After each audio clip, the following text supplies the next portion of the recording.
कालकालेश्वराय शिव शिव सर्वेश्वराय शम्भो शम्भो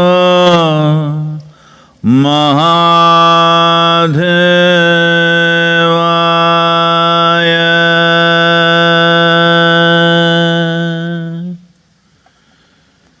योग योग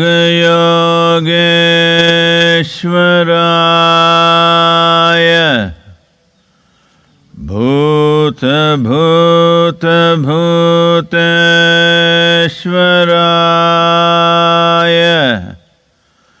काल काल कालेश्वराय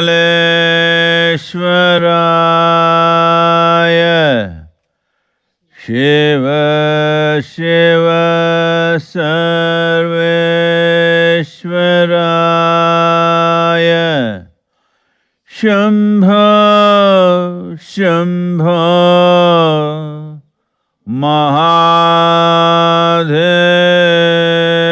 महादेवाय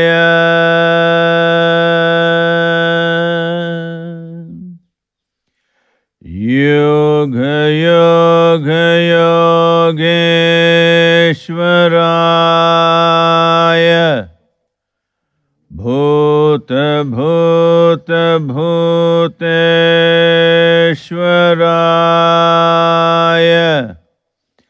काल काल कालेश्वराय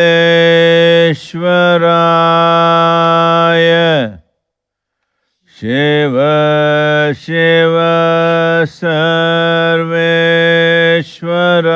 सर्वेश्वराय शम्भो शम्भो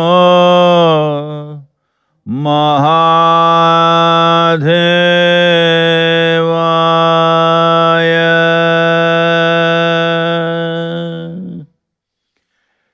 योग योग योगेश्वराय भूत भूत भूतेश्वराय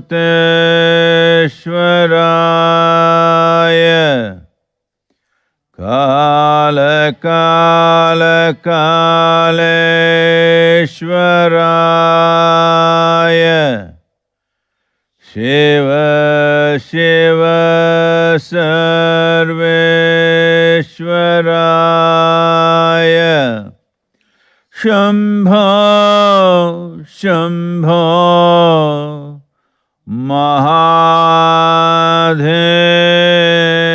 महादेवाय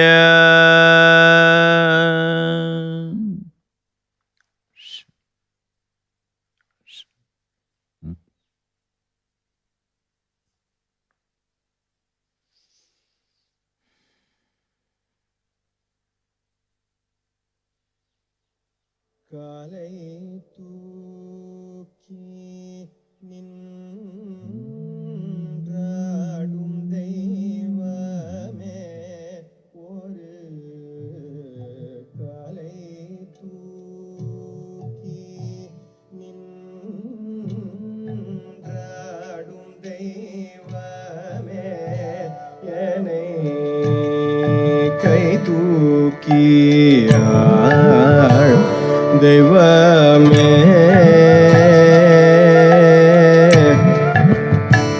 தெய்வமே தெய்வமே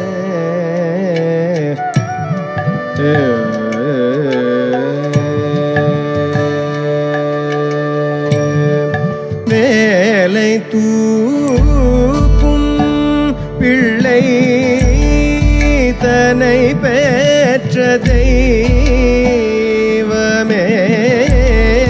வேலை தூக்கும் பிள்ளை தனை பெற்ற தெய்வமே மின்னும் புகழ் சேர்த்தில்லை பொன்னம்பலத்தில் அங்கத்தில் ஒரு காலை தூக்கி நின்றாடும் தெய்வமே என்னை கை தூக்கினாள் தெய்வமே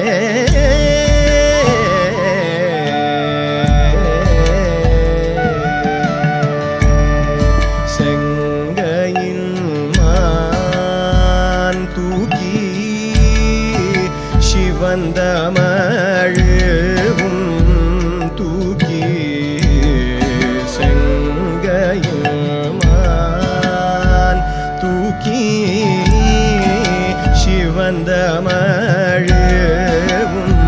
தூக்கி அங்கத்தில் ஒரு பெண்ணை அனுதினமும் தூக்கி கங்கையை திங்களை கதித ஷடையில் தூக்கி கங்கையை திங்களை கதித ஷடையில் தூக்கி இங்கும் அங்குமாய் தேடி இருவர் கண்டறியாத காலை தூக்கி நின்றாடும் தெய்வமே என்னை கை தூக்கினாள் தெய்வமே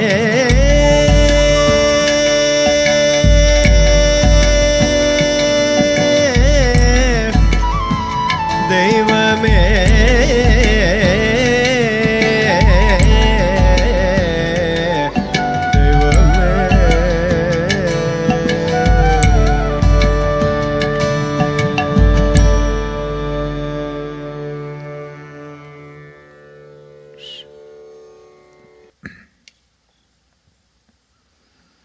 Namaskaram to all of you, wherever you are. आप सभी को नमस्कारम, आप जहाँ भी हों, Especially all of you who have खास तौर पर आप में से वो सभी जो लंबी दूरी तय करके यहाँ आए हैं। 4 महीनों बाद पहली बार आप यहाँ आए हैं। Isha institute of inner sciences में आपका स्वागत है। ऐसा इसलिए हुआ क्योंकि कल मैं बाइक पे बाहर गया था और मैंने देखा कि गेट के बाहर 2 कारें पार्क थीं और एक परिवार वहाँ इंतज़ार कर रहा था। मैंने उनकी ओर देख के अपना सिर झुकाया, उन्होंने भी अपना सिर झुकाया। मुझे यकीन है कि उन्होंने मुझे पहचाना नहीं। फिर मैं आगे निकल गया। फिर मैंने पूछा कि ये लोग कौन हैं। फिर लोगों ने मुझे बताया कि हर दिन कोई ना कोई दरवाज़े के बाहर आता है और खड़े होकर इंतज़ार करता है और उन्हें सिर्फ मेरा हेलमेट देखने को मिलता है। फिर मैंने कहा कि कृपया उन्हें आने दीजिए। अगर वो बेसिक सोशल डिस्टेंसिंग बरकरार रखते हैं तो उन्हें अंदर आने दें। तो हम इन दर्शनों को अब खोलेंगे, लेकिन आप में से वो लोग जो आते हैं कृपया इस बात का ख्याल रखें कि आप सोशल डिस्टेंसिंग बरकरार रखें ताकि यहाँ जो समुदाय है वो सुरक्षित रहे और आप भी सुरक्षित रहें। आप सभी का स्वागत है। तो रविवार की सुबह, हम रविवार की सुबह क्यों मिल रहे हैं? मैं भी इस बारे में कुछ दिनों से सोचता रहा हूँ, क्योंकि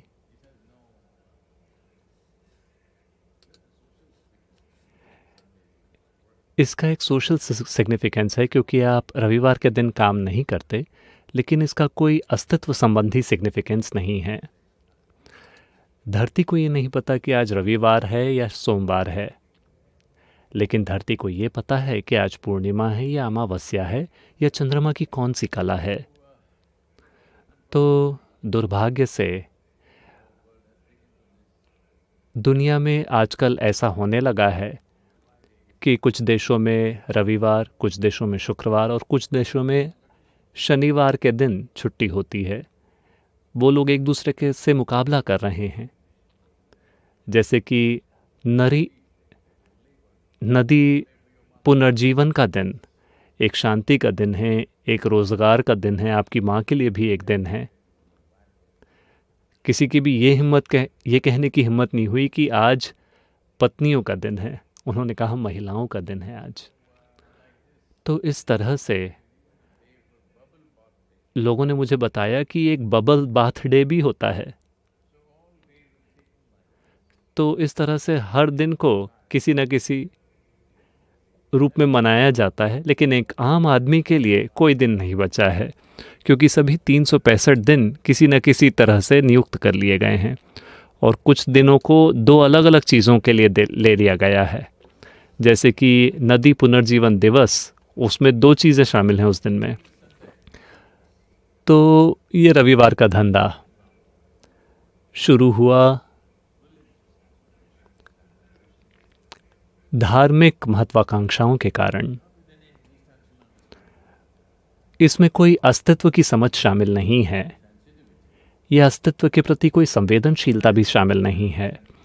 जब मैं कहता हूँ अस्तित्व संबंधी संवेदनशीलता, अभी हम जिस ग्रह पर हैं, क्या आप सभी को पता है कि आप एक ग्रह पर हैं या हेलो? ठीक है, क्योंकि ये बहुत दिनों से हिली नहीं है, बहुत संतुलित है। ज़्यादातर लोग ये भूल चुके हैं कि ये घूम रही है और ये चल रही है। ज़्यादातर लोग भूल चुके हैं क्योंकि वो एयर कंडीशन चेम्बर्स के अंदर रहते हैं। आपको पता है चेम्बर क्या होता है? आमतौर पर भारत में चैम्बर, अगर इंजीनियरिंग टर्म में इसका उपयोग किया जाता है तो इसका अर्थ होता है गटर वाला चैम्बर, जहाँ ढेर सारे कॉकरोच रहते हैं। इंजीनियरिंग टर्मिनोलॉजी में जब वो कहते हैं चैम्बर, तो हम समझ जाते हैं कि वो उसकी बात कर रहे हैं, सीवेज वाला चैम्बर। तो एक तरह से देखा जाए तो ये जगहें जहाँ वातावरण को नियंत्रित किया जाता है, ये गटर की तरह हैं। क्योंकि अगर हर कोई बाहर खुले वातावरण में रहता, मोटे तौर पे अगर ज़्यादातर लोग खुले में रहते और हम 4 दीवारों के अंदर इस तरह से ठुसे हुए नहीं होते, तो मुझे लगता है कि शायद ये वायरस कोई मुद्दा भी नहीं होता। शायद अतीत में ऐसे कई सारे वायरस आकर चले गए, हमें पता भी नहीं चला। अब चूंकि हम इतने ज़्यादा ठुसे हुए जी रहे हैं और इतना ज़्यादा सफ़र भी हो रहा है, इस कारण ये इतना ज़्यादा फैल गया है। जब मैं कहता हूँ कि इसका अस्तित्व के स्तर पर कोई अर्थ नहीं है, धरती एक और भी ज़्यादा बड़े परिवार का एक हिस्सा है। इस परिवार में करीब 11 ग्रह शामिल हैं और कई दूसरे उपग्रह भी शामिल हैं। इन सभी इस परिवार में इनमें से कुछ का हमारे ऊपर ज़्यादा प्रभाव नहीं है। इनमें से करीब 6 या 7 ग्रहों का हमारे ऊपर काफ़ी महत्वपूर्ण प्रभाव होता है। और चूंकि चंद्रमा का हमारे ऊपर बहुत ज़्यादा प्रभाव है, हालांकि वो एक ग्रह नहीं है, वो एक उपग्रह है, लेकिन इस उपग्रह को हमने बहुत महत्व दिया है। ये उपग्रह शायद आकार में उतना बड़ा नहीं है जितने बड़े दूसरे बड़े ग्रह हैं, लेकिन हमारे अस्तित्व में इसका एक बहुत बड़ा महत्व है। यह हमारे जन्म को नियंत्रित करता है, हमारे जीवन को नियंत्रित करता है। मैं नियंत्रित शब्द का प्रयोग नहीं करूँगा। यह हमारे जन्म को दिशा देता है, हमारे जीवन को दिशा देता है और ये निश्चित रूप से हमारी मौत को भी तय कर सकता है। इसके कई पहलू हैं जिसे यौगिक विज्ञान ने पहचाना, और ये कोई संयोग की बात नहीं है या किसी तरह की रोमांच की बात नहीं है कि कई सारे जीव, उन्होंने आत्मबोध का अनुभव किया पूर्णिमा के दिन या पूर्णिमा की रात को। इसमें से जो प्रसिद्ध कथा हर किसी को पता है वो है बुद्ध पूर्णिमा की, कि गौतम बुद्ध को उस दिन आत्मज्ञान मिला।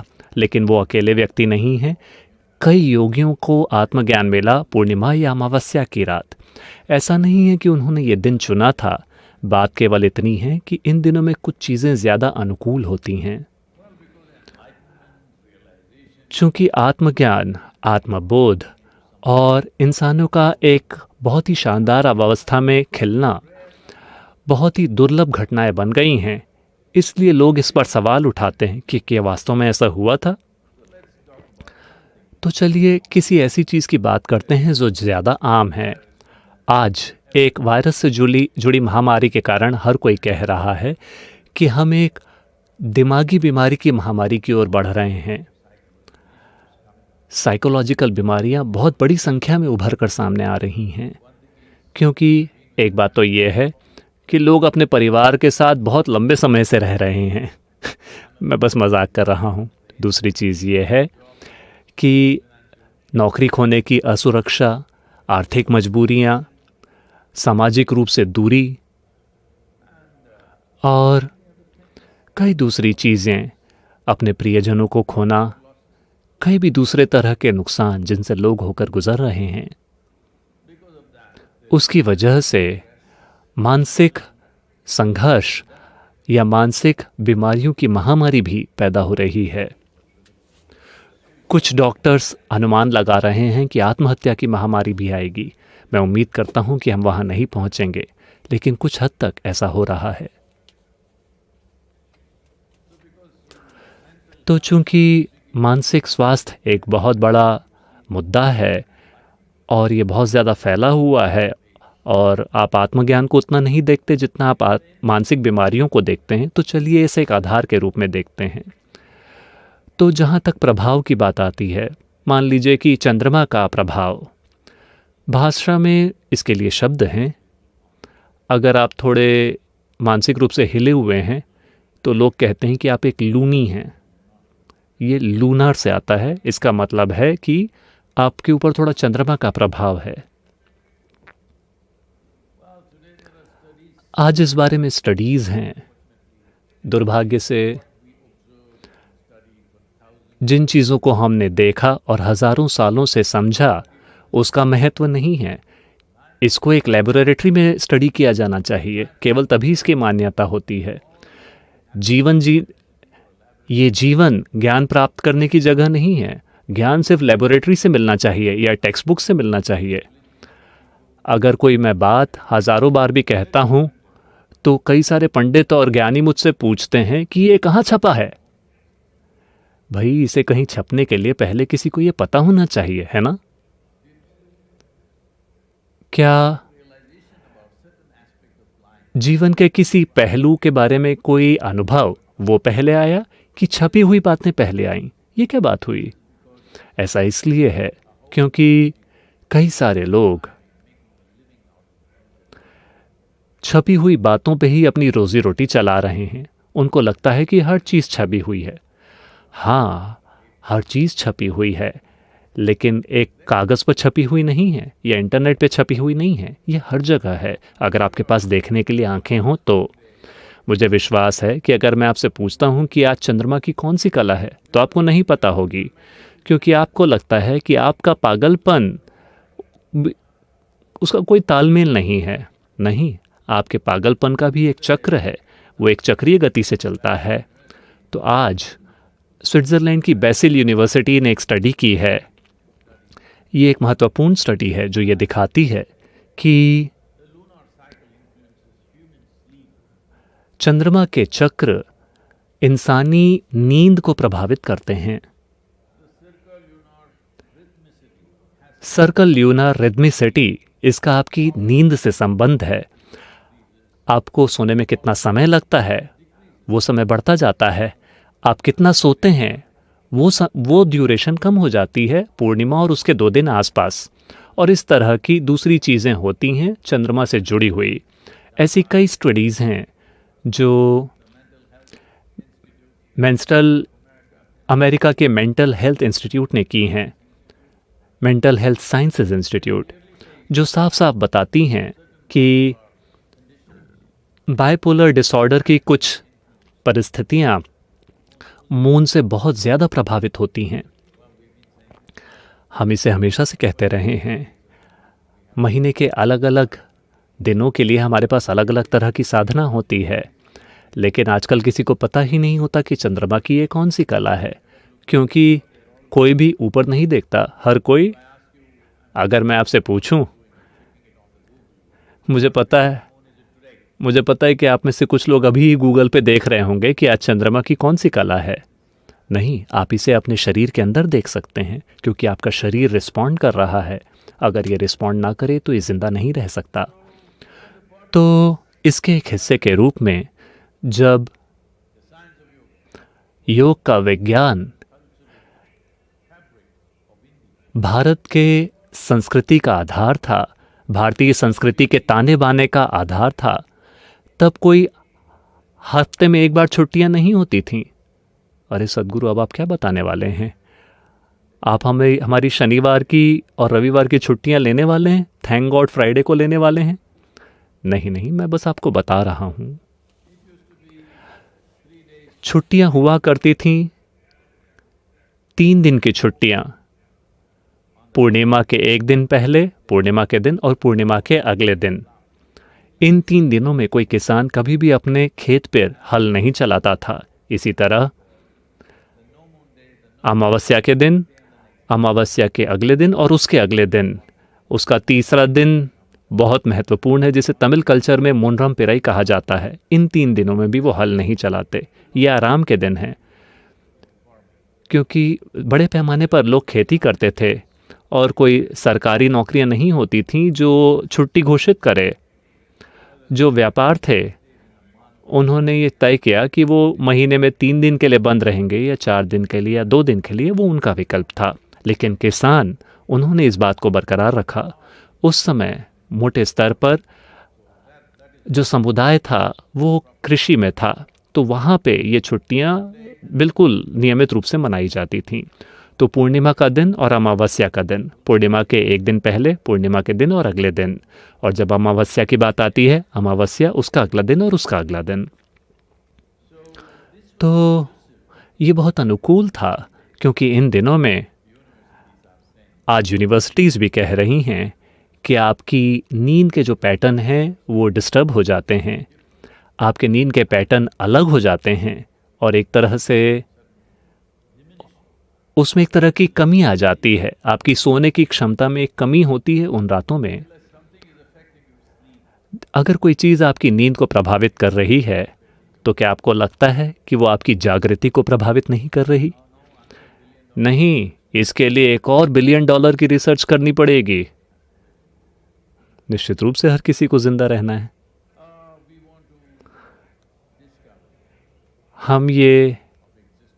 हम सृष्टि की जिक्सॉ को डिस्कवर करना चाहते हैं। वास्तव में ये जिक्सॉ नहीं है, लेकिन अगर आप इसे छोटे नज़रिए से देखें, अपनी बुद्धि के छोटे नज़रिए से, तो हर चीज़ टुकड़ों में कट जाती है और करोड़ों अरबों अलग अलग टुकड़े हो जाते हैं एक जिक्सॉ की तरह।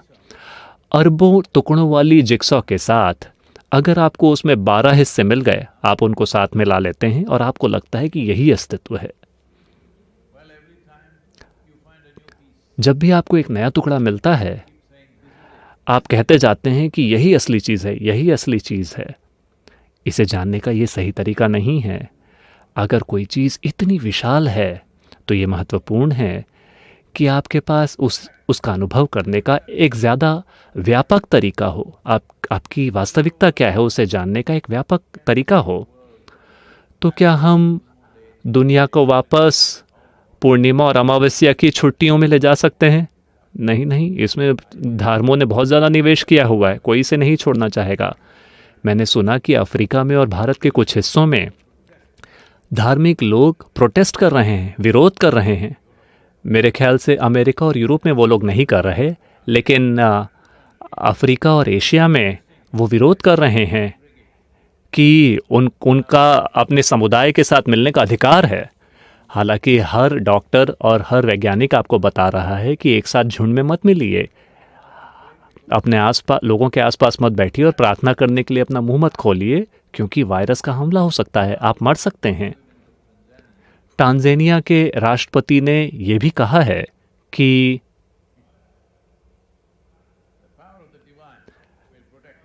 ईश्वर की शक्ति हमारी रक्षा करेगी, हमें मास्क पहनने की कोई ज़रूरत नहीं है। मेरे ख्याल से ब्राज़ील ने भी ऐसी ही कोई चीज़ कही थी। देखिए, अब उन्होंने मास्क लगा लिया है। इस देश में भी कुछ लोगों ने इस तरह की बातें कही थीं, अब उन्होंने मास्क लगा लिया है। आप एक मास्क में होना चाहते हैं या एक ताबूत के अंदर होना चाहते हैं, ये आपका विकल्प है, ये एक व्यक्तिगत विकल्प है। लेकिन दुर्भाग्य से आपका चुनाव सिर्फ आपके बारे में नहीं है। आप जाने या अनजाने में आप ये भी चुनाव कर रहे हैं कि दूसरे लोगों के जीवन के साथ क्या होना चाहिए। वो चुनाव आपके पास नहीं है। आप ये तय नहीं कर सकते कि दूसरों के जीवन में क्या होगा। अगर आपको लगता है कि आपके जाने का समय आ गया है, स्वर्गवास का समय आ गया है, तो ऑल द बेस्ट।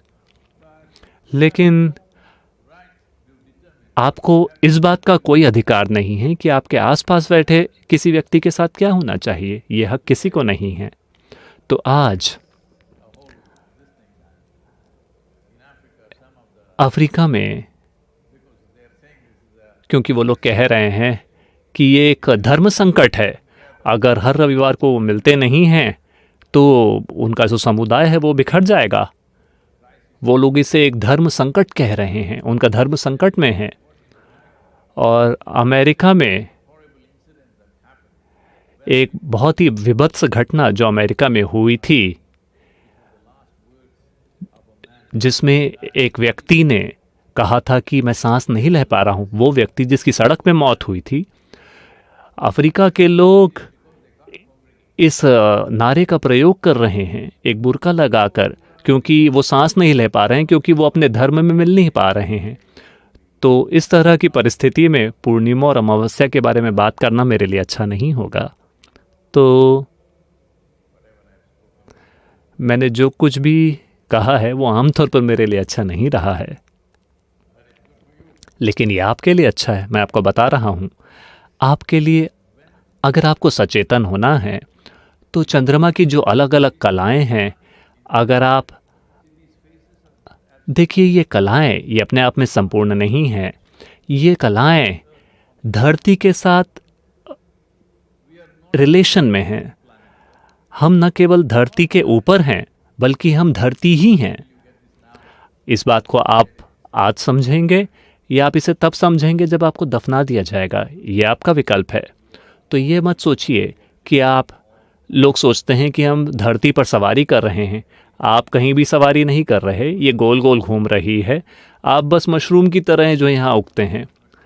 टेनेसी में कई सारे मशरूम हर जगह उगते रहते हैं और 2 दिनों में वो चले जाएंगे। आप उनमें से एक हैं।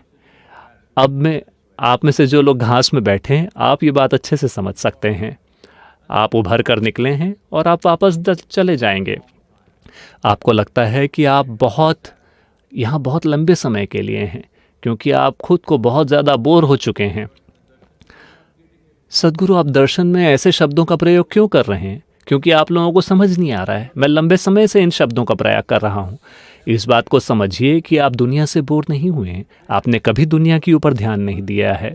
अगर आप दुनिया की ओर ध्यान देते हैं तो एक पत्ती, एक चींटी और एक चिड्डा आपका ध्यान पूरे जीवन काल के लिए लगा कर रख सकते हैं। केवल आप अपना ध्यान सिर्फ एक अणु पर दे सकते हैं और अपना पूजैवन बिता सकते हैं। तो आप बोर इसलिए हुए हैं क्योंकि आप अपने मनोवैज्ञानिक बॉक्स में जी रहे हैं।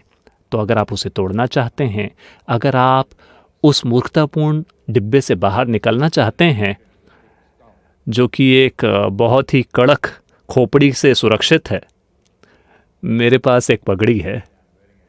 आमतौर पे इन दिनों में एक हेलमेट पहना रहता हूँ। कई सारे मेरे जीवन में बहुत सारे सेल्फ अपॉइंटेड एडवाइज़र हैं। अगर मैं योग केंद्र के अंदर भी मोटरसाइकिल चलाता हूँ तो लोग कहते हैं, सद्गुरु हेलमेट पहनिए। सोशल मीडिया पे लोग मुझे सलाह देते हैं। तो शायद आपको इस तरीके से बनाया गया है कि आपके अंदर ज़रा भी संतुलन नहीं है। मैं धरती, चंद्रमा और सूरज के साथ संतुलन में हूँ। मैं इतनी आसानी से नहीं गिरता।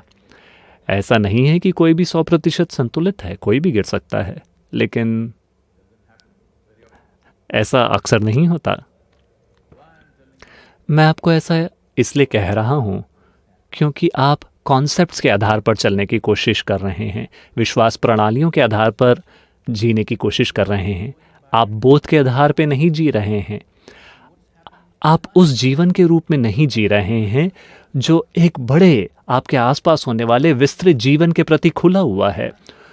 उसके प्रति संवेदनशील हुए बिना जीवन बस एक छोटी सी चीज़ बन गया है जो आपके दिमाग के अंदर होता है। नहीं सद्गुरु, मैं हमेशा भगवान के बारे में सोचता रहता हूँ। भगवान भी एक जानकारी है। चूँकि आप एक ख़ास समाज में पैदा हुए हैं, आपके ख़ास तरीके के भगवान हैं। अगर आप किसी दूसरे समाज में पैदा हुए होते तो आपके कोई दूसरे तरह के भगवान होते। कम से कम भारतीय लोग थोड़े उलझन में हैं क्योंकि इतने सारे भगवान मौजूद हैं। या तो वो खुशी खुशी उत्सव मना रहे हैं अलग अलग तरह के भगवानों का, या जो आधुनिक शिक्षा प्रणाली से बहुत ज़्यादा प्रभावित हो गए हैं, वो उलझन में हैं कि हमारा असली भगवान कौन है। अगर आप इन सारे कॉन्सेप्ट्स, विश्वास प्रणालियों को गिरा देते हैं और अगर आप एक जीवित प्राणी हैं, अगर आप एक जीवंत जीवन हैं, अगर आप हवा को सांस में ले रहे हैं और धरती को महसूस कर रहे हैं, चंद्रमा का प्रभाव, सूरज का प्रभाव और धरती का प्रभाव, वो आज किस तरीके से घूमती है, वो आज किस कला में है, आपको पता चल जाएगा। और इसके साथ तालमेल में होकर आप पूरी तरह से संतुलित होंगे। एक ऐसा संतुलन जो मानसिक असंतुलन के किसी भी डर से परे होगा। मैं आपको बता रहा हूँ कि समझदारी और पागलपन के बीच की जो रेखा है वो बहुत पतली है। या तो आप आर्थिक रूप से पागल हो जाते हैं, या मानसिक रूप से पागल, पारिवारिक पागलपन, धार्मिक पागलपन, इससे कोई फ़र्क नहीं पड़ता। पागलपन पागलपन होता है। पागलपन का अर्थ है कि आपने अपने भीतर एक संपूर्ण संतुलन की अवस्था में होने के सुख को खो दिया है। आपने उसे कैसे खोया, इससे क्या फ़र्क पड़ता है। आपने उसे खोया क्योंकि किसी ने आपको एक तलवार चुभाई? नहीं, तलवार किसी ने नहीं चुभाई। या किसी ने कुछ शब्द आपको चुभा दिए, या किसी ने आपको एक पिन चुभा दी, या किसी ने आपका धन चुरा लिया, या कुछ हो गया, किसी की मृत्यु हो गई, किसी का जन्म हो गया, या आप अपने परिवार से दूर हैं, या अब आप परिवार के साथ हैं। किसी न किसी वजह से आप अपना संतुलन खो रहे हैं। मैं चाहता हूं कि आप ये बात समझें कि आपने अपना संतुलन किस वजह से खोया वो महत्वपूर्ण नहीं है। आपको बस ये नहीं पता कि पूरी तरह से संतुलन में होने का सुख क्या होता है। वह व्यक्ति जिसके अंदर संतुलन नहीं है, स्वाभाविक रूप से वो डर में जीता है। इसका कोई और तरीका हो ही नहीं सकता। मुझे बताइए, आप चल रहे हैं।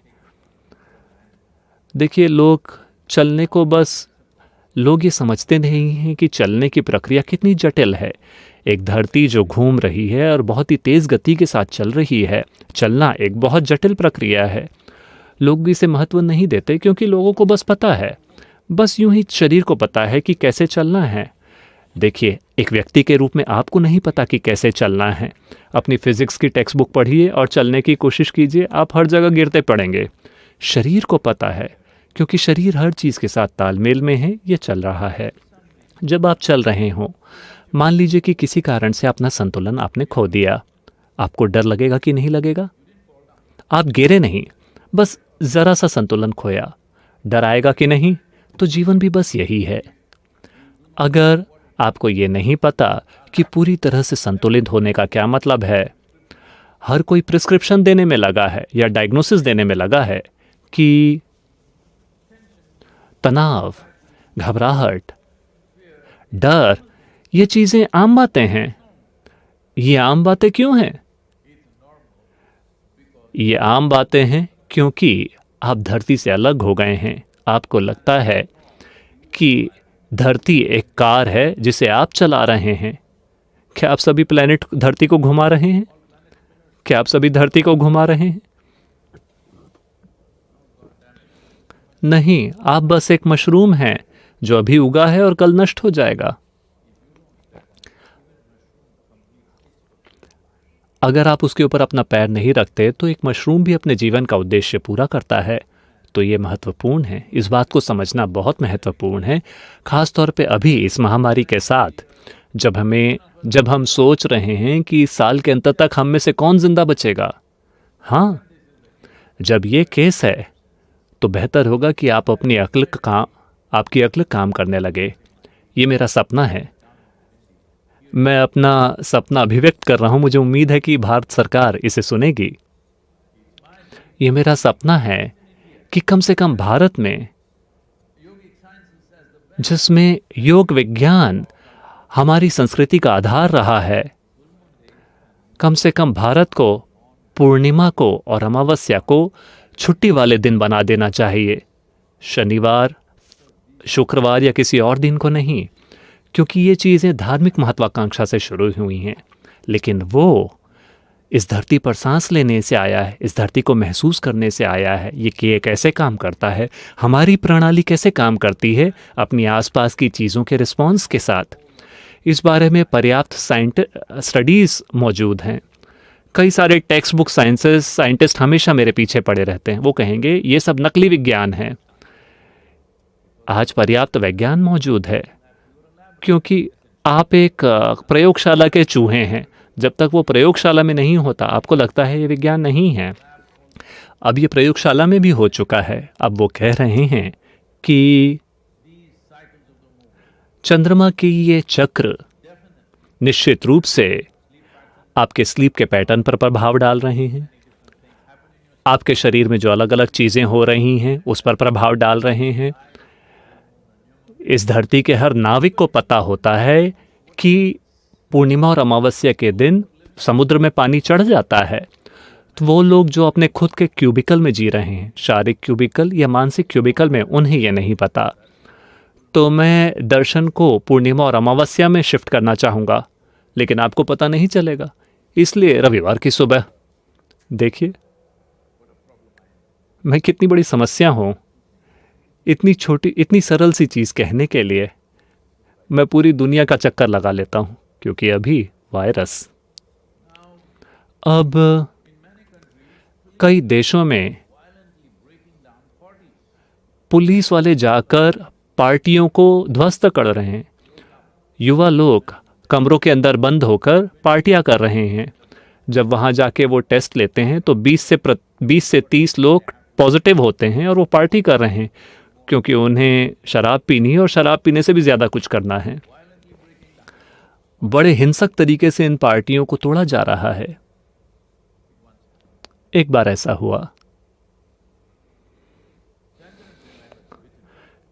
शंकरन पिल्लई को रेबीज से इन्फेक्टेड एक कुत्ते ने काट लिया,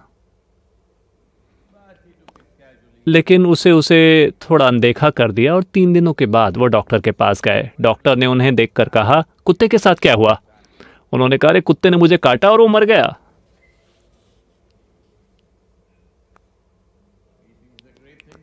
उसे लगता है कि ये बहुत अच्छी बात है कि कुत्ता मर गया। डॉक्टर ने कहा, तुम इस बारे में इतने लापरवाह कैसे हो सकता हो? अगर कुत्ता मर गया इसका मतलब है कि तुम बहुत ज़्यादा खतरे में हो, तुमको रेबीज हो जाएगा, तुमको निश्चित रूप से तुम मरोगे और बहुत बुरी मौत मरोगे। अच्छा, ऐसा है क्या? डॉक्टर ने कहा, हाँ। उसने कहा, मुझे एक पेपर और पेन दीजिए। उसे पेपर और पेन दे दिया गया। वो बहुत तेज़ी से उसमें कुछ लिखने लगा। डॉक्टर ने पूछा, तुम क्या लिख रहे हो? अपने परिवार के लिए एक नोट लिख रहे हो या अपनी जायदाद का क्या लिख रहे हो? उसने कहा, नहीं, मैं उन 15 लोगों के नाम लिख रहा हूं जिन्हें मैं भी जाके काटना चाहता हूं।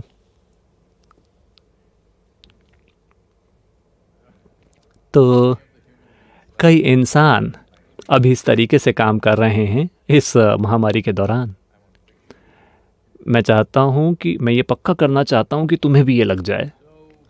तो वायरस अपना नाच नाच रहा है। भारत बहुत तेज़ी से आगे बढ़ रहा है। हर दिन 70,000 से ज़्यादा केसेस सामने आ रहे हैं।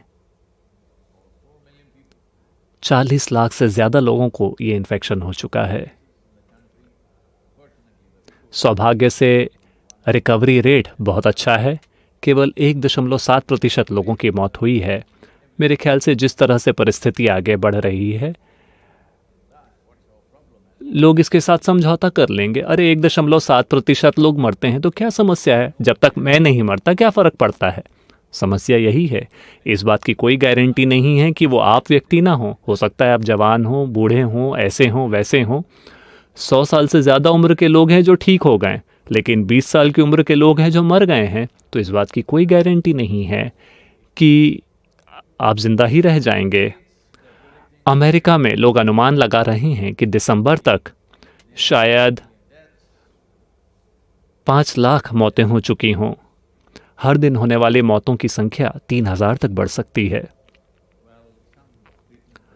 तो कुछ ट्रीटमेंट प्रोटोकॉल लोग विश्वास करने लगे हैं कि ये काम कर रहा है। हम उम्मीद करते हैं कि ये सच है, क्योंकि एक असरदार इफ़ेक्टिव प्रोटोकॉल बहुत ज़्यादा महत्वपूर्ण है, वैक्सीन से भी ज़्यादा।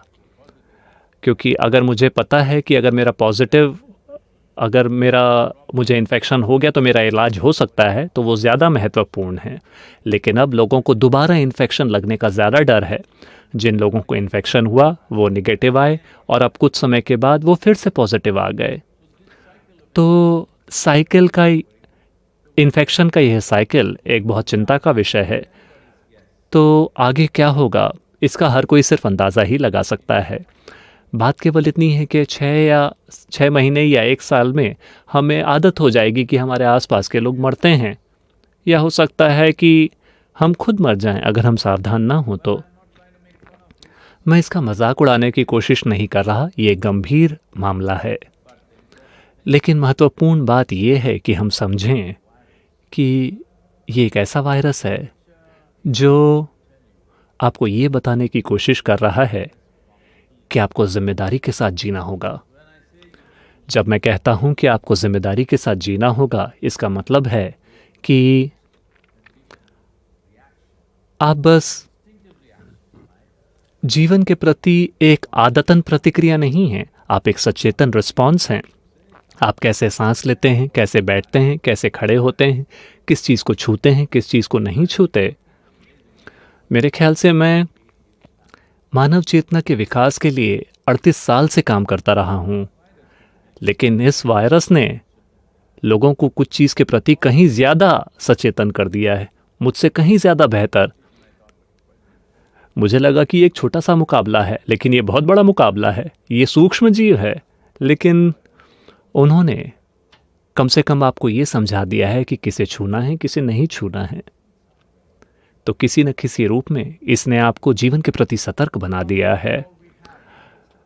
हमारे पास जीवन में सिर्फ यही चीज़ है। हम हमेशा ये तय नहीं कर सकते कि हमारे रास्ते में क्या चीज़ें आएंगी, लेकिन निश्चित रूप से हम ये तय कर सकते हैं कि हम कैसे उसके प्रति रिस्पॉन्ड करेंगे। तो अब ये हमारे रास्ते में आ गया है, अब हम कैसे रिस्पॉन्ड करेंगे। यहीं इंसान होना मायने रखता है।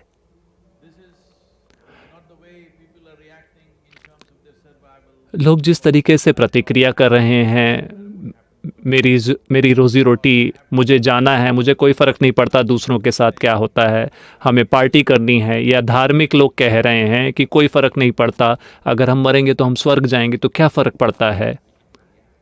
ये प्रतिक्रिया करने का तरीका नहीं है। ये समय है सचेतन रिस्पॉन्स करने का। अपने जीवन के हर पल में आपको सचेतन रिस्पॉन्ड करना चाहिए। अगर आप एक सचेतन रिस्पॉन्स बन जाते हैं तो आप एक बहुत ही शानदार जीवन बन जाएंगे अपने भीतर। इतने शानदार जीवन कि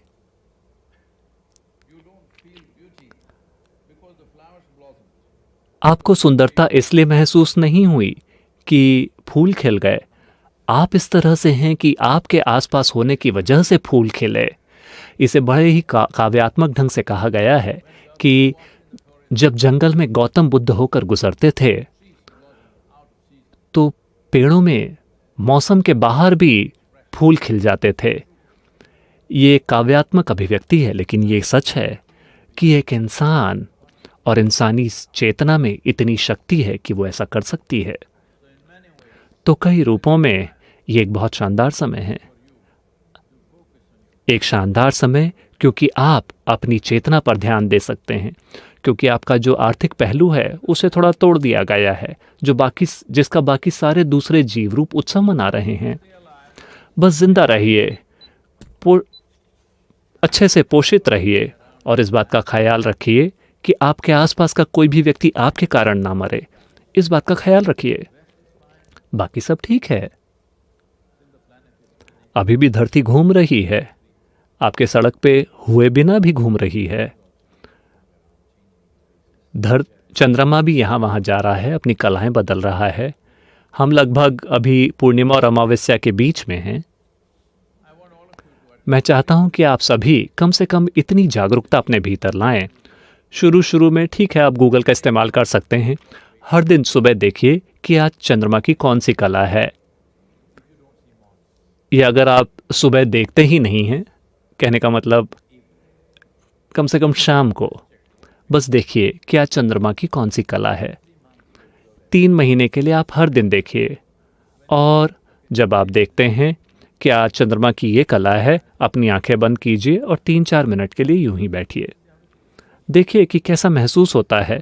ये तय करने की कोशिश मत कीजिए कि अच्छा मैं ऐसा महसूस कर रहा हूँ, मेरा ब्लड प्रेशर इतना है, मेरी दिल की धड़कन ऐसी है। नहीं, बस आंख बंद कीजिए और देखिए। क्या देखना है? कुछ नहीं, बस आंख बंद कीजिए और सतर्क रहिए। हर दिन 3-4 महीनों के लिए कीजिए। कुछ महीनों के बाद गूगल को देखे बिना आपको पता चल जाएगा कि चंद्रमा की आज कौन सी कला है। ये महत्वपूर्ण क्यों है? क्योंकि हमें नहीं पता, हो सकता है कि धरती की सरकारें थोड़ी समझदार बन जाएं और वो पूर्णिमा और अमावस्या को छुट्टी घोषित कर दें। तो कम से कम आपको पता होना चाहिए कि थैंक गॉड आज पूर्णिमा है। अगर आपके पास कोई सवाल हो तो।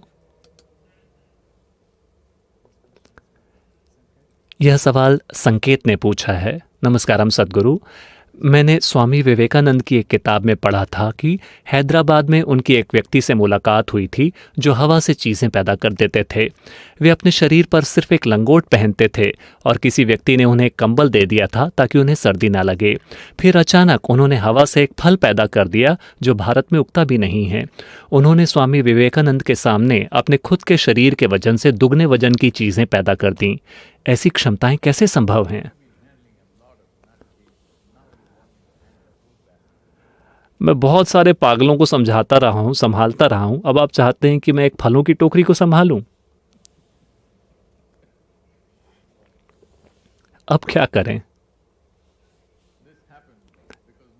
ऐसा हुआ क्योंकि इस ट्रांस अमेरिकन यात्रा के एक हिस्से के रूप में हम इस बात पर ध्यान दे रहे हैं कि अमेरिका के जो मूल निवासी हैं, उनका जो अध्यात्म है, उनका जो अकल्ट और मिस्टिसिज्म है, उस पर हम ध्यान दें।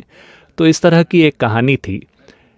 एक अमेरिका का मूल निवासी नेटिव अमेरिकन वैद्य था जिसके पास इस तरह का एक कंबल था, और जब भी वो अपना कंबल निकालकर उसे हवा में हिलाता था और हा हा हू करता था, बारिश होती थी। एक दिन उसका कंबल खो गया, लेकिन फिर भी बारिश हुई।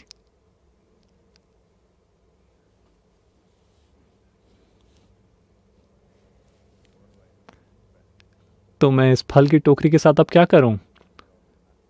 मुझे लगा कि नट केसेस के साथ ही मेरा पूरा समय बीतने वाला है। तो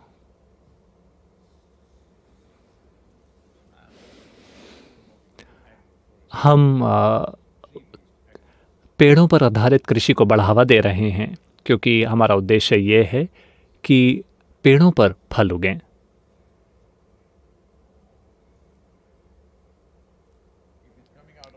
अगर ये आपसे निकल रहे हैं, खास तौर पर अगर ये आपकी लंगोट से निकल कर आ रहे हैं, नहीं,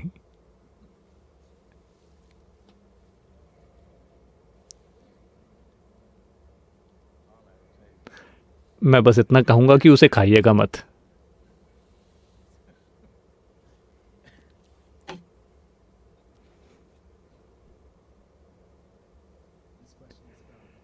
यह सवाल मुंबई से अदिति ने पूछा है, नमस्कारम सद्गुरु।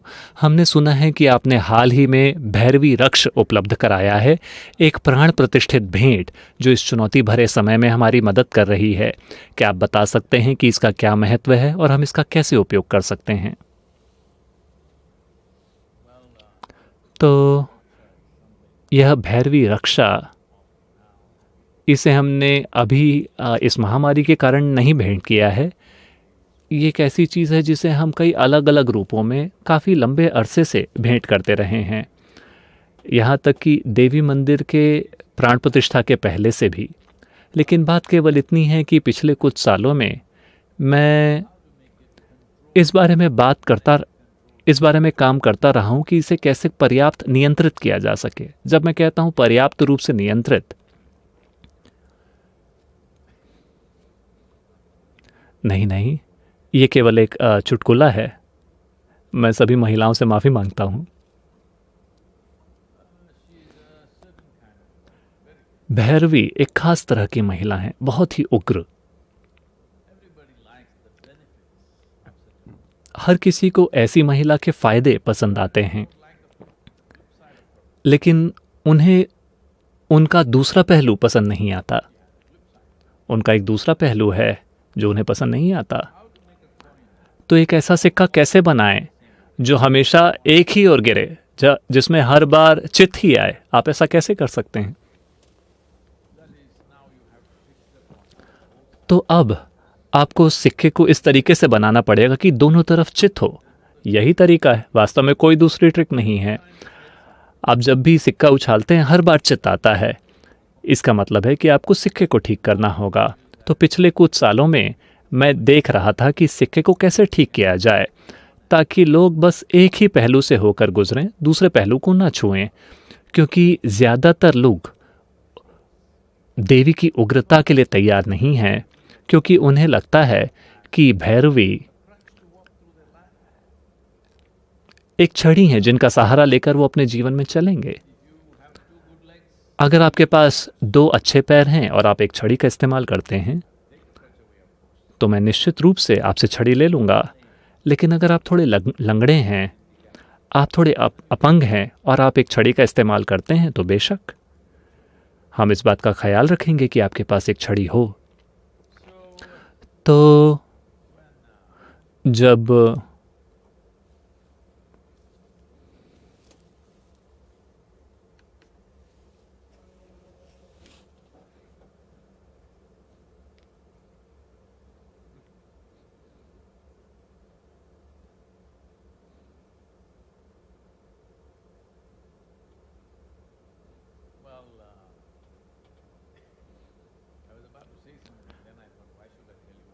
मैं बस कुछ कहने ही वाला था, फिर मैंने सोचा मैं आपको ये सारी बातें क्यों बताऊं।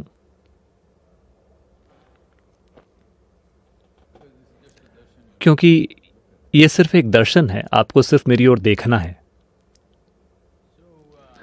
तो हम इसे ठीक करने की कोशिश करते रहे हैं कि कैसे एक ऐसा सिक्का बनाएं कि चाहे वो जिस भी ओर गिरे वो सिर्फ एक ही हिस्सा दिखाए, दूसरे हिस्से को ना दिखाए। इसमें कुछ समय लगा, लेकिन हम एक चीज़ तक पहुंच गए हैं जहां भैरवी का निर्माण इस तरीके से किया गया है कि अगर आप तैयार हों तो वो आपका विनाश कर देंगी। एक स्तर पर वो बहुत दयालु हैं, बहुत सारी सहायता देती हैं, उपहार देती हैं। दूसरे स्तर पर वो विनाशक हैं। तो उनके केवल एक ही पहलू से कैसे मिलें? क्योंकि ज़्यादातर इंसान केवल बेहतर ज़िंदगी जीना चाहते हैं, उन्हें ईश्वर की कोई चाह नहीं है। ईश्वर उनके लिए सिर्फ एक छड़ी है।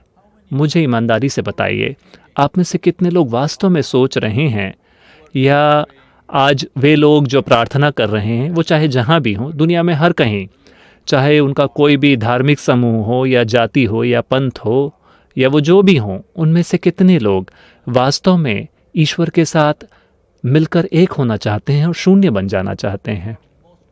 ज़्यादातर लोगों के लिए, 99.9% लोगों के लिए, ये छोटी सी लड़की हाथ उठा रही है और कैमरे को हिला रही है।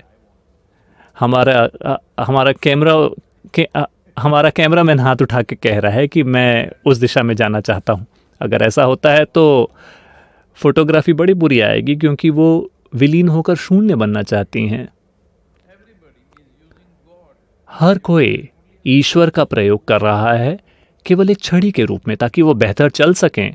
वो चाहते हैं कि उनका धंधा बेहतर चले, वो स्वस्थ रहना चाहते हैं, वो चाहते हैं कि उनके बच्चे स्वस्थ रहें, वो चाहते हैं कि चीज़ें वैसी हों जैसी वो चाहते हैं, वैसी नहीं जैसी ईश्वर चाहते हैं, वैसी जैसे वो चाहते हैं कि ईश्वर हों। प्रार्थनाएं इसी बारे में हैं, पूरी दुनिया की प्रार्थनाएं, चाहे धर्म कोई भी हो। हर कोई हर दिन ईश्वर को बता रहा है कि उन्हें दुनिया कैसे चलानी चाहिए। तो इसी तरह से भैरवी, हालांकि वो एक शक्तिशाली बल हैं और वो आपको जीवन में यूं आपके जीवन को बहुत सहज बना सकती हैं, लेकिन उनके पास आपको विलीन करने की शक्ति भी है। मेरी रुचि उसी में है, लेकिन आपकी रुचि है, आप चाहते हैं कि आप जीवन में तैरें, क्योंकि आप खुद से हो सकता है डूब जाएं, तो आप चाहते हैं कि कोई शक्ति आपको ऊपर उठा कर रखे। मुझे उससे कोई दिक्कत नहीं है। मैं करीब 2 या 3 साल तक अपने भीतर इस संघर्ष से होकर गुजरता रहा कि हम उनका निर्माण करें या ना। निर्माण गलत शब्द होगा, हम उन्हें अभिव्यक्त करें या नहीं, हम उन्हें अभिव्यक्त करें या नहीं, क्योंकि मुझे लगा कि मैं उस पहलू का पोषण नहीं करना चाहता, कोई और करे। मुझे केवल उन लोगों का ख्याल रखना चाहिए जो हर चीज़ के साथ एक बन जाना चाहते हैं, जो लोग परम मुक्ति हासिल करना चाहते हैं, वो लोग नहीं जो थोड़ा बेहतर चलना चाहते हैं। फिर मैंने देखा कि बहुत सारे लोग हैं जो सीधे नहीं चल सकते। फिर मैंने कहा ठीक है। अपने भीतर 2-3 साल के संघर्ष के बाद मैंने तय किया कि हम प्राण प्रतिष्ठा करेंगे और ऊर्जा के इस रूप को अभिव्यक्त करेंगे, लेकिन अभी भी उनके 2 पहलू हैं। मेरे लिए महत्वपूर्ण ये है कि वो आपको विलीन कर सकती हैं, लेकिन ज़्यादातर लोग उसे नहीं चाहते। तो अभी हमने एक ऐसा सिक्का बनाया है जो हर बार केवल एक ही पहलू दिखाएगा। ये एक ऐसा सिक्का है कि वो हमेशा एक ही पहलू दिखाएगा, आप वाला, वो पहलू जो आपको पसंद आता है। अगर मैं एक स्मार्ट व्यक्ति होता, अगर मैं किसी भी तरह से स्मार्ट होता, तो मुझे उस सिक्के को इस तरीके से बनाना चाहिए कि वो मेरा वाला हिस्सा दिखाए। लेकिन मैं इतना मूर्ख हूँ कि मैंने वो सिक्का यूँ बनाया कि वो आपका वो पहलू दिखाता है जो आपको पसंद है।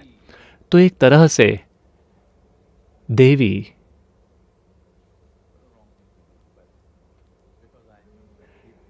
क्योंकि मुझे पता था लोग अपने जीवन में छोटी छोटी चीज़ों के साथ संघर्ष कर रहे हैं, वो भी अपने विचारों और भावनाओं के साथ ही संघर्ष कर रहे हैं। वो किसी युद्ध में नहीं हैं, वो बाहर किसी दुश्मन के साथ लड़ाई नहीं कर रहे। यहाँ कोई रीछ या भालू नहीं है, वो सब मर चुके हैं। वो अपने खुद के विचारों और भावनाओं के साथ ही संघर्ष कर रहे हैं। वो इतने शानदार हैं, वो इतने प्रतिभावान हैं कि वो 20, 30, 40, 50, 60 साल के हो गए हैं, लेकिन अभी भी उनको ये नहीं समझ आया है कि अपने हाथ की 5 उंगलियों का इस्तेमाल कैसे करें। अचानक ये 2 उंगलियां उछलती हैं और आँखों को भेद देती हैं। सुनने में ये बात मूर्खतापूर्ण लग रही है, लेकिन यही हो रहा है। जब अचानक आपका विचार उछलता है और आपको चोट पहुंचाता है, आपकी भावनाएं उछलती हैं और आपको दुखी कर देती हैं, तो इसका यही मतलब है कि अचानक ये 2 उंगलियां उछलीं और ये आपकी आंखों में घुस गईं। ये कितनी बेवकूफ़ी भरी चीज़ है, लेकिन ये इतनी ही बेवकूफ़ी भरी बात है। लेकिन ये आबादी, इसकी संख्या बहुत बड़ी है। फिर मैंने तय किया कि हम सिक्के को इस तरीके से बनाएंगे कि वो इन लोगों के लिए एक ही पहलू दिखाएंगी। तो उस वजह से कई सारी चीज़ें आई हैं और हो सकता है भविष्य में और भी ज़्यादा शक्तिशाली चीज़ें आएँ लेकिन ये भी महत्वपूर्ण है कि जब आप इन चीज़ों को बड़ी संख्या में लोगों को उपलब्ध कराते हैं तो इसकी शक्ति थोड़ी नियंत्रित रहे। तो ये एक संघर्ष रहा है कि इसकी शक्ति बहुत ज़्यादा नहीं होनी चाहिए, ये बस पर्याप्त हो। तो भैरवी रक्ष को इस तरीके से बनाया गया है कि ये शारीरिक स्तर पर एक संतुलन लेकर आता है। और मैंने ये पाया है कि ये अविश्वसनीय है कि आज की दुनिया में कितने सारे लोगों को इम्यूनोलॉजिकल इश्यूज़ हैं, उनके इम्यून सिस्टम ठीक से काम नहीं कर रहे क्योंकि वो लगातार रिसाइकिल्ड हवा में रहते हैं, प्रोसेस्ड खाना खाते हैं और निश्चित रूप से वो पूरी तरह से सांस नहीं लेते। देखिए, अगर आपको पूरी तरह से सांस लेनी है तो आपको कोई ऐसा काम करना चाहिए जिसमें शारीरिक कसरत हो। आपको कम से कम पहाड़ की चढ़ाई करनी चाहिए। आपको कुछ ऐसा करना चाहिए जिसमें आपका फेफड़े पूरे अच्छे तरीके से काम करें, या कम से कम सुबह आपको शक्ति चलन क्रिया करनी चाहिए, वरना आप पूरी तरह से सांस भी नहीं ले रहे। आप एक ऐसी पीढ़ी बन गए हैं जो पेट भर के खाना भी नहीं खा सकती। मानवता के इतिहास में ऐसा पहले नहीं हुआ कि ऐसी कोई परिस्थिति रही हो। हर पीढ़ी जब वो बैठते थे तो वो जितना चाहते उतना खा सकते थे और फिर भी वो ठीक रहते थे, क्योंकि उन्होंने अपने शरीर के अंगों का पूरी तरह से उपयोग किया। उन्होंने उसे स्वर्ग के लिए बचा के नहीं रखा। उन्हें पता था कि आपका दिल, फेफड़ा, गुर्दे, जिसमें आपका दिमाग और आपका दिमाग भी, ये सिर्फ वो मिट्टी है जिस पर आप चलते हैं और एक दिन वो मिट्टी ही बन जाएगा। उसके मिट्टी बनने से पहले आपको उसका इस्तेमाल करना चाहिए। लेकिन चूंकि अभी आप सभी स्वर्ग जाने वाले हैं, आप उसे वहाँ के लिए बचा के रख रहे हैं। इस वजह से इम्यूनोलॉजिकल इश्यूज़ आ रहे हैं। मुझे पता है कल सुबह ढेर सारे टेक्स्ट बुक साइंटिस्ट मेरे ऊपर हमला कर देंगे। क्या इनको पता है कि इम्यून सिस्टम क्या होता है? मेरे पास ये समस्या है, वो समस्या है। मुझे पता है, मुझे बीमारी के बारे में ज़्यादा नहीं पता, लेकिन मुझे स्वास्थ्य के बारे में बहुत कुछ पता है। अगर आपकी रुचि हो तो, अगर आप अलग अलग तरह की बीमारियों पर पीएचडी हासिल करना चाहते हैं तो कर लीजिए। शायद उस बीमारी का नाम आपके ऊपर रख दिया जाए, जैसे कि पार्किंसन जी के ऊपर रखा गया था। शायद बीमारी का नाम आपके ऊपर हो जाए। ये कैसा होगा? दुर्गा सिंड्रोम।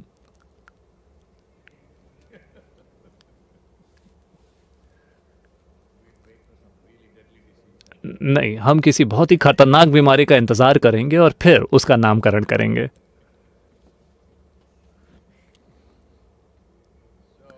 तो क्योंकि ढेर सारे इम्यूनोलॉजिकल इश्यूज़ मौजूद हैं, ये एक कारण है जिसकी वजह से मैंने ये भैरवी रक्ष बनाना तय किया। तो उस स्तर पर ये एक शारीरिक संतुलन लेकर आता है, कोशिकाओं के स्तर पर ये एक संतुलन लाता है। ये एक प्राण प्रतिष्ठित चीज़ है। इसका सही तरीके से इस्तेमाल किया जाना चाहिए, ज़िम्मेदारी के साथ इसे संभालना होगा। ये बहुत महत्वपूर्ण है और ये इतना, इसकी शक्ति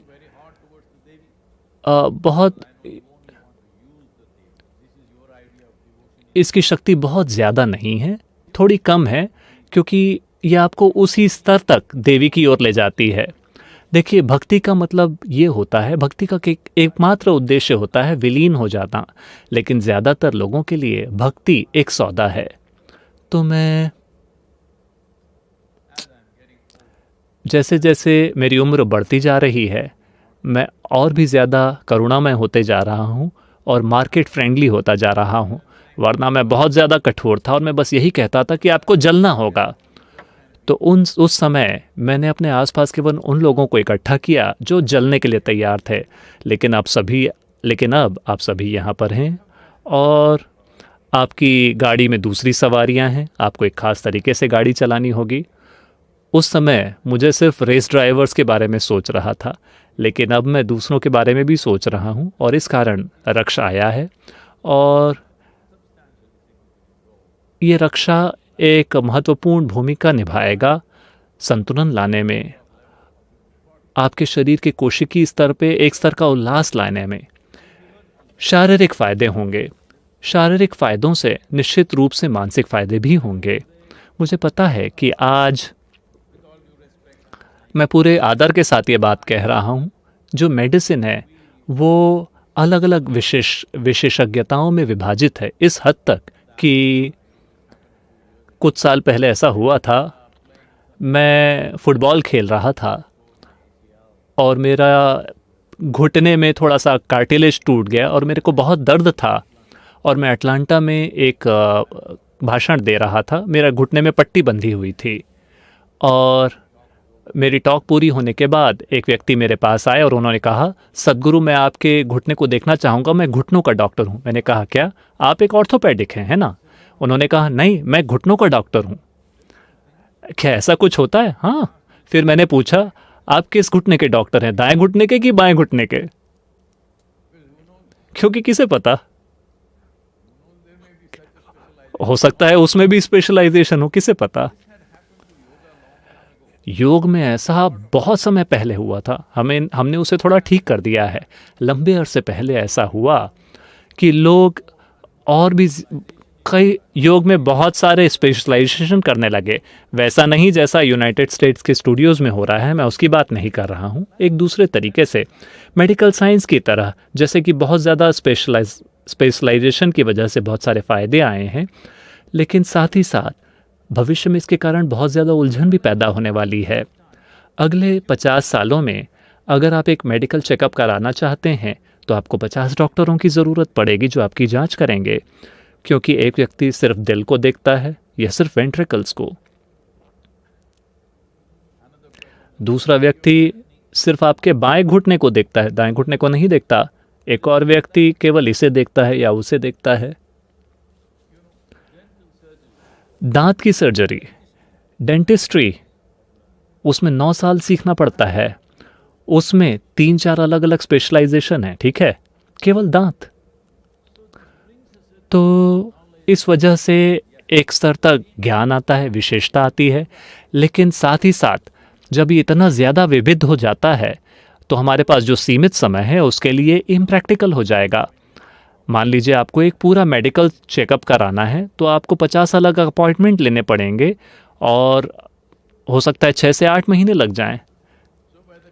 तो जब तक आप ये सारे टेस्ट कराएंगे तब तक आप निश्चित रूप से बीमार पड़ जाएंगे, इतने सारे टेस्ट कराने के लिए, इतने सारे डायग्नोसिस के बाद।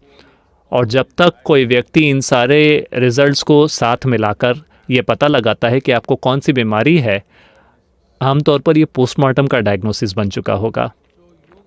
तो योग में ये समस्या थी कुछ 1000 साल पहले कि इसमें स्पेशलाइजेशन होने लगे।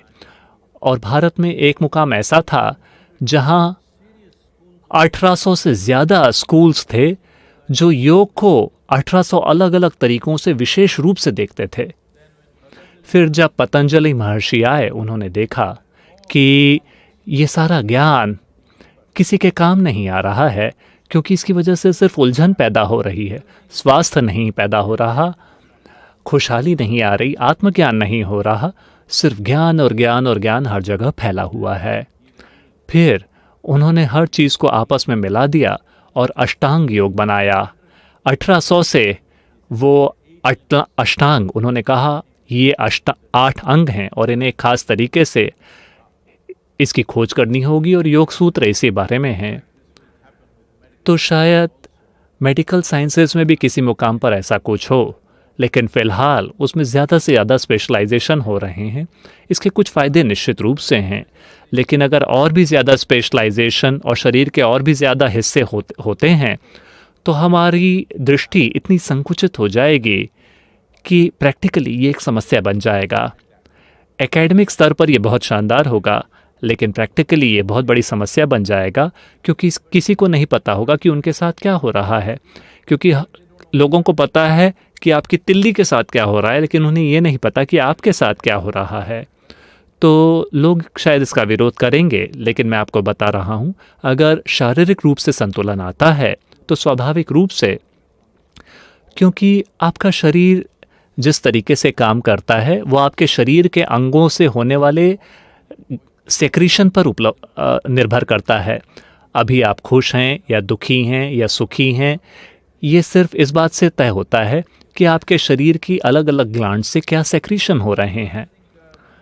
मेरे ख्याल से इन दिनों सिर्फ एक ही ग्लैंड जिसके बारे में लोगों की रुचि होती है वो होती हैं उनके हार्मोन्स। कुछ ऐसी ग्लैंड्स जो और ज़्यादा सूक्ष्म हैं, जो आपको कहीं ज़्यादा खुशहाली लेकर आ सकती हैं और कहीं ज़्यादा सुख लेकर आ सकती हैं जिसकी आपने कल्पना की हो। उदाहरण के लिए एक पाइनियल ग्लैंड होती है।